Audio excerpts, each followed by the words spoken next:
Hello नमस्कार दी आदर्श classes में एक बार फिर आपका स्वागत है। मैं हूं आपका दोस्त आदर्श और आज हम बात करेंगे उपभोक्ता संरक्षण अधिनियम 2019 की। तो मैं आपके सामने उससे पूर्व 2 सवाल रखता हूं। ये शूज़ मैंने ऑनलाइन कंपनी से 2 दिन पूर्व क्रय किया है। अगर ये कहीं से कटा फटा हो और कंपनी ने इसको वापस लेने से मना कर दिया तो मैं क्या कंज्यूमर कोर्ट में वाद दायर कर सकता हूँ? दूसरा, मैंने एक कूलर मार्केट से क्रय किया, उस मार्केट दुकानदार ने उस कूलर का पक्का बिल मुझे प्रदान नहीं किया। 1 साल के अंदर अंदर उसकी मोटर ख़राब हो जाती है, तो मैं क्या उस दुकानदार के खिलाफ़ कंज्यूमर कोर्ट में वाद दायर कर सकता हूँ? आइए इन दोनों क्वेश्चनों के उत्तर जानने और प्रावधानों को, इस संरक्षण अधिनियम को समझने के लिए स्टार्ट करते हैं। अब बात करते हैं हमारे पूछे गए 2 सवालों के उत्तर की। तो पहले का उत्तर है कि 20 जुलाई 2020 से पूर्व में ऑनलाइन कंपनियों के खिलाफ कंज्यूमर कोर्ट में वाद दायर नहीं कर सकता था। वर्तमान में इस अधिनियम में ई कॉमर्स कंपनियों को शामिल होने के कारण उन कंपनियों पर वाद दायर किया जा सकता है। दूसरा सवाल, हाँ मैं उस कूलर वाले पर वाद दायर कर सकता हूँ, पक्के बिल की आवश्यकता नहीं होती। मेरा एक एफिडेविट लगेगा, उस एफिडेविट के आधार पर यह माना जाएगा कि मैंने उससे कूलर क्रय किया है और मैं उस पर वाद दायर कर सकता हूँ। करते हैं उपभोक्ता कौन होता है? उपभोक्ता उन लोगों को कहा जाता है जो किसी भी वस्तु या सेवा खरीदने के लिए मूल्य चुकाते हैं। वो सभी उपभोक्ता की श्रेणी में आते हैं। क्या एक दुकानदार उपभोक्ता की श्रेणी में आता है? नहीं, दुकानदार व्यावसायिक पर्पज से, व्यावसायिक उद्देश्य से किसी वस्तु को खरीदता है, इसलिए उसे उपभोक्ता नहीं माना जाता। अगला सवाल बनता है, फ़ीस कितनी लगती है? अगर मैं वाद दायर करता हूं तो मुझे कितनी फ़ीस अदा करनी पड़ेगी? तो दोस्तों 1986 के अधिनियम के प्रारंभ में और काफ़ी साल तक 100 रुपये का डिमांड ड्राफ्ट लगा करता था, जो लास्ट में उसको विड्रॉल कर दिया गया। इस अधिनियम में कोई भी फ़ीस उपभोक्ताओं को जो वाद दायर करता है उसको नहीं देनी होती है।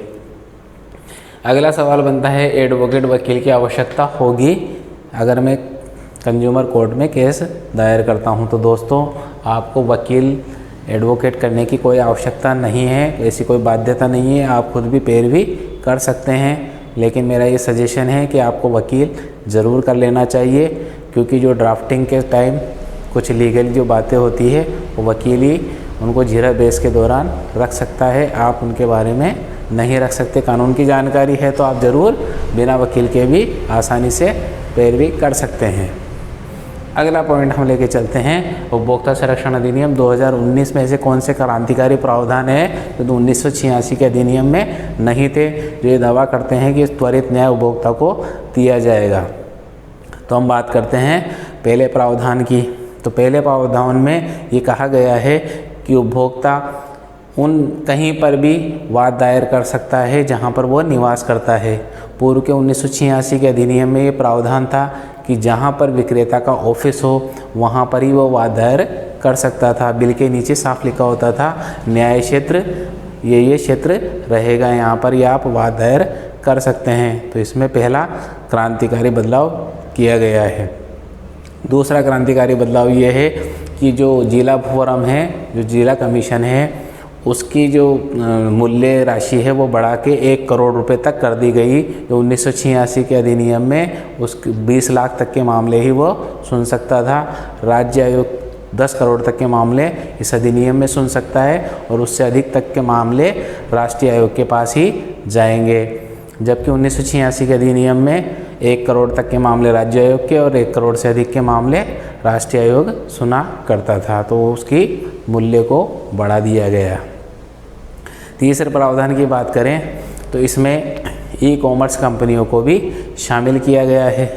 दोस्तों 1986 के अधिनियम में ई कॉमर्स कंपनियां शामिल नहीं थी। ई कॉमर्स कंपनियां 20 जुलाई 2020 जब से ये लागू हुआ है तब से उनको शामिल किया गया है, क्योंकि ई कॉमर्स कंपनियों का लगातार दायरा बढ़ता जा रहा है। लोग ज़्यादा से ज़्यादा ई कॉमर्स कंपनियों को में सामान खरीदते हैं। अब तक वो केवल अपने सेल्फ रेगुलेटरी नियमों के आधार पर ही संचालित होती थी और उसी के आधार पर वो रिफ़ंड करती थी। अब उनको ये भी बताना होगा कि इसका जो प्रोडक्ट का निर्माण किस देश में हुआ, इसकी एक्सपायरी डेट क्या है और इसके रिफ़ंड करने की कौन सी प्रक्रिया है और कब रिफ़ंड कर दिया जाएगा, ये सारी जानकारी उनको देनी पड़ेगी। सेलर कौन है, उसके कॉन्टैक्ट नंबर सब स्पष्ट रूप से प्रदर्शित करने होंगे।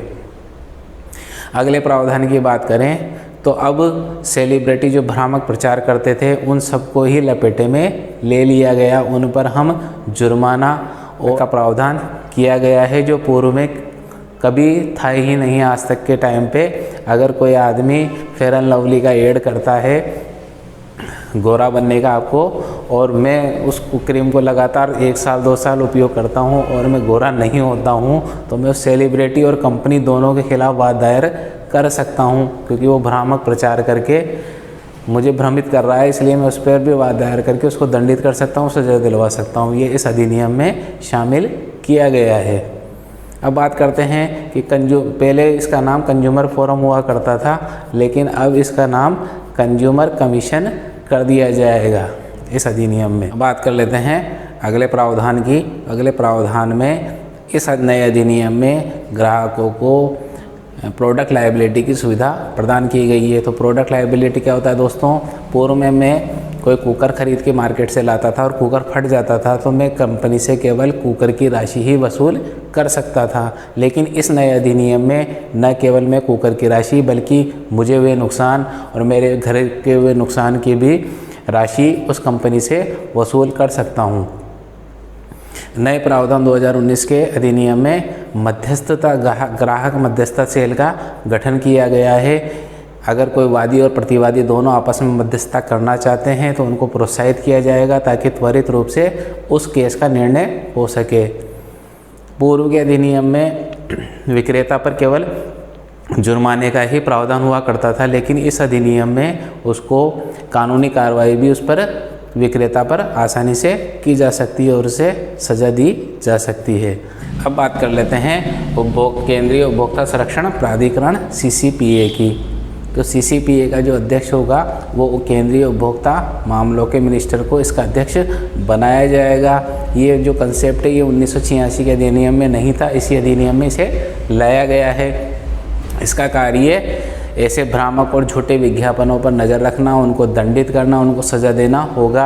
अब कौन कौन से विज्ञापन होंगे, जैसे धन वर्षा यंत्र आता है जो आपके घर में ज़बरदस्त धन की वर्षा कर देगा, तो इसमें सच्चाई कुछ 0% भी नहीं होती। तो ऐसे विज्ञापनों के मामले में 2 साल की सज़ा आरोपित करना और उसके बाद भी अगर उस पर कंट्रोल नहीं लगता है और लगातार वो करता रहता है तो उसे 5 साल की सज़ा और 50 लाख का जुर्माना भी ये प्राधिकरण उस पर आरोपित कर सकता है।